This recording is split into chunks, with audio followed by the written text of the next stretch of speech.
നമുക്കിന്ന് മുളക് ബജി ഉണ്ടാക്കാം. അതിനായിട്ട് കുറച്ച് വെള്ളത്തിൽ ഉപ്പിടാം,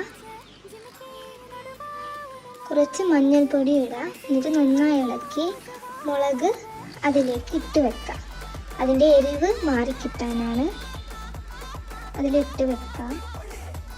എന്നിട്ട് കുറച്ച് കഴിഞ്ഞിട്ട് ഒരു ജാറിൽ കുറച്ച് അരിപ്പൊടിയും കുറച്ച് മൈദയും അതിൽ കൂടുതലായിട്ട് കടലപ്പൊടിയും ഇടാം. ഉപ്പും ജീരകവും ചേർക്കാം. എന്നിട്ട് ആവശ്യത്തിന് വെള്ളം ഒഴിക്കാം. എന്നിട്ട് അരിച്ചെടുക്കാം. എന്നിട്ട് ഈ മുളക് ഇതിലേക്ക് മുക്കി എണ്ണയിലേക്ക് ഇടാം. എന്നിട്ട് മറിച്ചിടാം. അപ്പോൾ നമ്മുടെ അടിപൊളി മുളക് ബജി റെഡിയായി. അപ്പം